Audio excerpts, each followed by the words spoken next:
This is Pet Life Radio. Let's talk pets.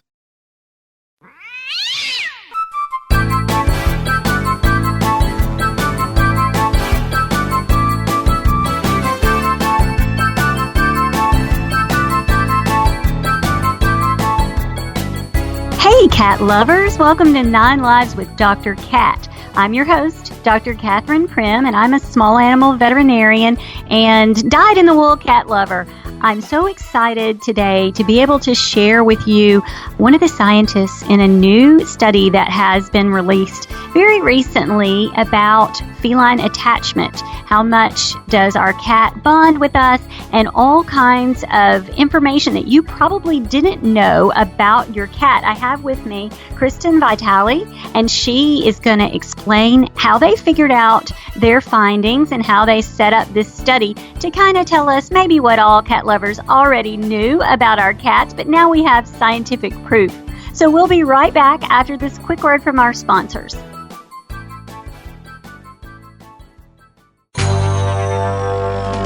It's designerpetsweaters.com. Hand-knitted designer sweaters for your precious pup or cool cat. Beautiful couture patterns for your pets, including custom-knitted formal wear, casual wear, yachting, and even sports-themed. Many designer pet sweaters include feathered tammy hats, top hats, and a lot of sparkle. Each sweater includes leg loops, front paw sleeves, and leash opening. Visit designerpetsweaters.com to order your four-legged fashions today. Your pets will stay warm for the winter and be runway ready. Large or small, we fit them all. designerpetsweaters.com.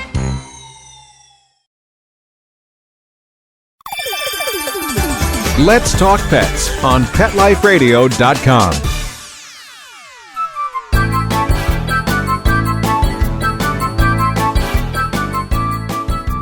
Welcome back to 9 Lives with Dr. Cat on Pet Life Radio. I have Dr. Kristyn Vitale with me. Hi. Hi, thanks for having me. So I'm really excited because I saw your study pop up on all my different social media and everybody was sharing it and talking about it.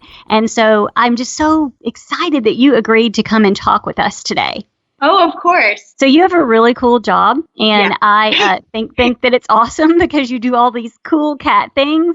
So I want you to just sort of talk about what sort of spurred you to do this study and kind of how it went. Yeah, so there's been a lot of research done with dogs and looking at the bond that they share with their owner, but there had only been 2 previously done in cats, and neither of those actually looked at the attachment style that cats can form with their owners. So we decided to actually use methods that had been developed for dogs and human infants and apply them to cats and see what cats did, if they behaved similarly or if they had a completely different response. Well, I think we underestimate cats a little bit, and so I'm happy that you've got the science to say that what I think is right. So how did you go about setting this up? How did you find the cats to study? So we recruited cats just from our community, so cats that lived with owners just in their homes, either from Oregon State University employees or students, or people just hearing about us through word of mouth, and brought them into our lab. So we actually had a lot of owners who were really excited to participate and learn more about their cats that way. What were the guidelines? Was it a certain age of cat or criteria? How did you establish which cats got to participate? Yeah, so we actually looked at 2 age groups. The younger were kittens, and those were kittens 3 to 8 months old. And we used that age range because it seems like that was about the age where cats had been adopted out of the shelters or from a breeder and had been living in homes with the owners. And then we also looked at older cats, at least 1 year or older, to just see if there were differences between kittens and the older cats. So you looked at the cats and you asked questions, I'm sure. What kind of things did you check? As far as the demographic of the cats, or? Like you said that you applied some human infant criteria and things. What sort of things did you look at? So we actually ran what's called a secure base test. And this is where you bring the cat and owner into an unfamiliar space, which was our lab at Oregon State University. So they had never been in this room before. And what we do is for 2 minutes, we just let them be in the room normally together. And then we actually bring the owner out and the cat is alone in the room. And so what we know of attachment behavior from infants and dogs is that when an animal's stressed out or in an unfamiliar, strange situation, that will actually heighten that attachment behavior and allow us to measure it. So that alone phase kind of acts as a potentially mild stressor for the cat, so that when the owner then comes back, we can see if any attachment behavior is displayed. So really what we're looking at is when the owner comes back to the room and has a reunion with the cat, how does that cat behave? And we're looking at if the cat behaves in ways that are similar or different to what's been found in dogs and babies. Did you find a lot of individual variation among cats? So actually, we found that the majority of cats responded in one of three main ways. And so we found the majority of cats are actually securely attached to their owner. So what this means is that when the owner came back to the room, they greeted the owner, and then they went back to exploring the room and then periodically going back to the owner. So there's this contact exploration balance where the cat is using their owner as a secure base to explore from. But we also saw cats that were insecurely attached. So an insecure ambivalent cat doesn't really return to exploring the room. And when the owner comes back, they just go to them and cling to them. So they don't leave their owner's side. They're just kind of glued to the lap. And then an insecure avoidant response is when that cat just avoids their owner. Again, they don't go to them when they return, and they also don't go back to exploring the room.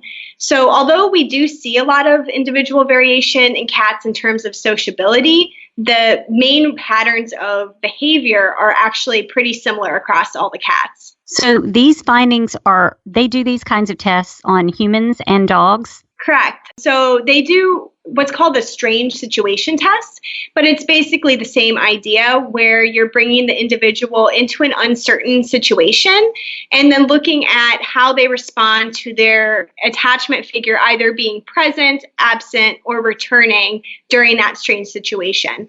So they're looking at it the same way. How does that individual use their caretaker as a source of security or comfort? So when you compared the reactions of the cats, it then led you to deduce that they do have a secure bond in most cases to their caregiver, correct? Correct. Yeah, the majority of cats, around 65%, were classified as securely attached to their owner.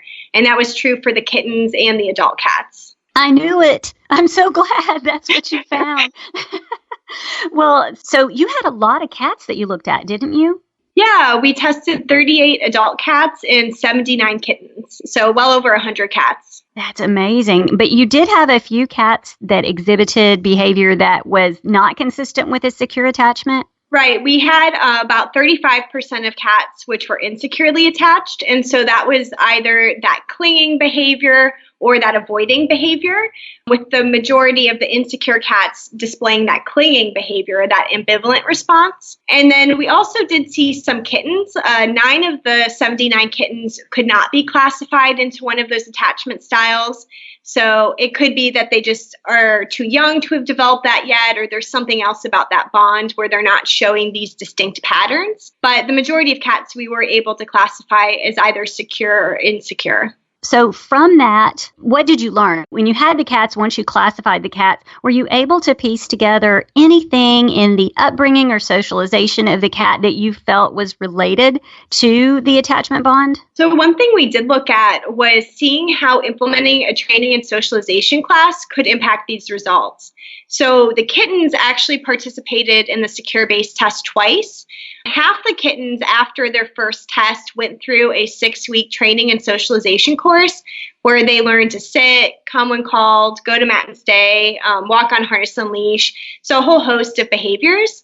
And then we brought them back after they completed the class to see if their attachment style changed and compared them to a control group of kittens that also returned to see if there were any differences in the number of individuals who were secure or insecure. And what we found was that 81% of the cats had the same secure base designation as they received that first test. So even for the kittens that underwent this training and socialization class, their attachment style stayed relatively stable. And so that's not saying that the training and socialization didn't have an impact on some aspect of the relationship. But as far as that attachment goes, it appears that once it's been formed, it's relatively stable and maybe isn't easily changed. And I guess you don't know what role socialization, I guess you don't really know what the personality of the kitten was before and what nature versus nurture kind of thing. So are you saying that you think it's just nature and not training? No, I think that it's, and we know this in human attachment relationships as well, is that it's an interaction between those genetics and the environment. So in humans, we actually see that those positive type of experiences are less influential in changing attachment style than negative experiences. So things like how that parent responds to the death of a family member, how receptive they are to that child during that unpleasant experience is more influential in changing a child from insecure to secure or vice versa than taking them to an amusement park or something. So it definitely, the reinforcement and behavior of the owner seems to be an important aspect of forming that attachment bond. But what type of experiences are responsible for impacting that or changing attachment security are still not really well known. Well, that is absolutely fascinating. So I want to take a really quick break and come back because I want to talk with you a little bit more about the role of negative experiences, because as a fear-free certified professional, we talk about negative experiences a lot. So we'll be right back right after these messages.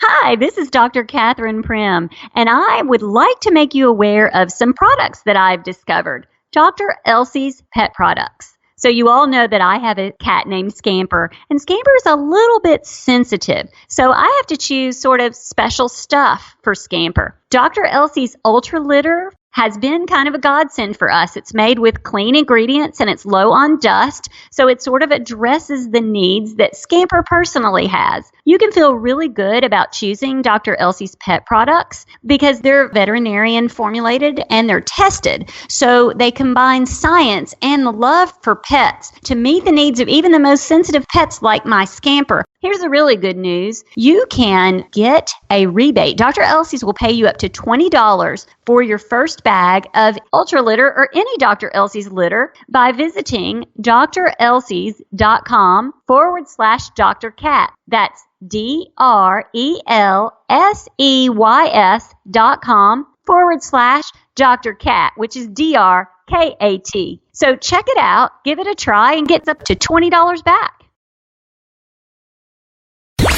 Let's talk pets. Let's talk pets On Pet Life Radio. Pet Life Radio. PetLifeRadio.com.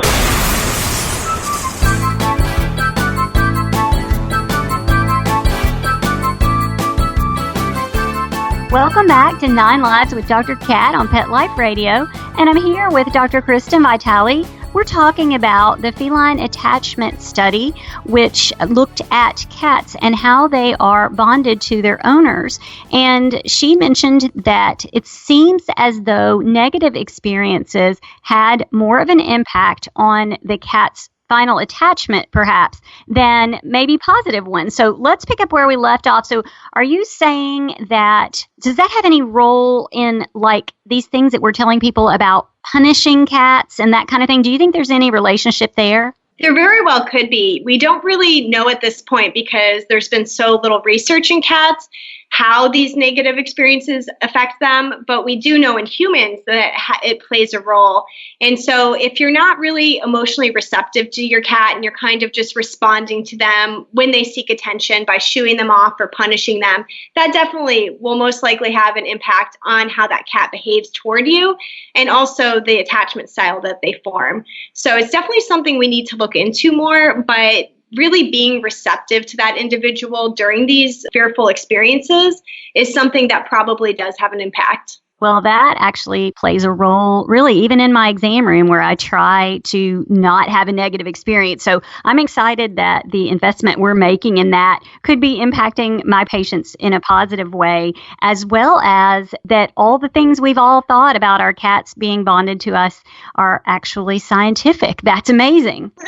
So I guess it would be reasonable to say that we don't want to create negative experiences in cats because it could damage the bond. Is that correct? Yeah, absolutely. And we do know that the human's behavior can directly impact the cat. We had another study come out this year looking at cat sociability, and we found that cats, both pet cats and shelter cats, spend significantly more time with a person who's paying attention to them versus a person who's ignoring them.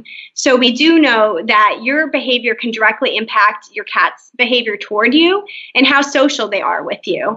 So again, if you're always shooing your cat away or not receptive to them when they want to interact, or you're not initiating interactions with them, that can directly impact their behavior. So if you're friendly, your cat is more likely to be friendly. Is that too simple for that? An oversimplification? No, I mean, that's what we found on average, that cats are more likely to be social with you if you're paying attention. But again, you asked about individual variation before. And of course, we'd still see individuals who, even if you pay attention to them, they're not interacting. But a lot of that comes down to that individuality or personality of that individual.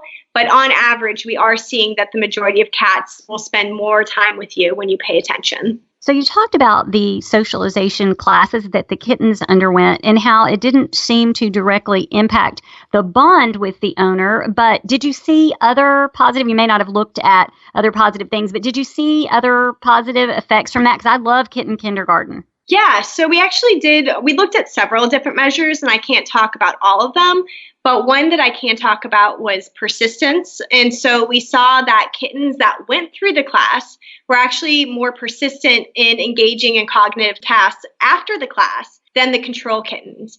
So it could be that going through these experiences allows cats to kind of develop that ability to engage more in an unfamiliar space, in a laboratory space, and engaging in these more complicated tasks because they've been used to doing it more than the control kittens.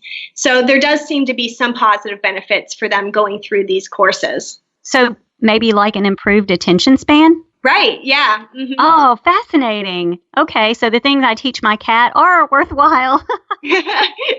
Well, this is so cool, and it sounds like you're working on some other cool things, so I want to kind of stay in touch with you.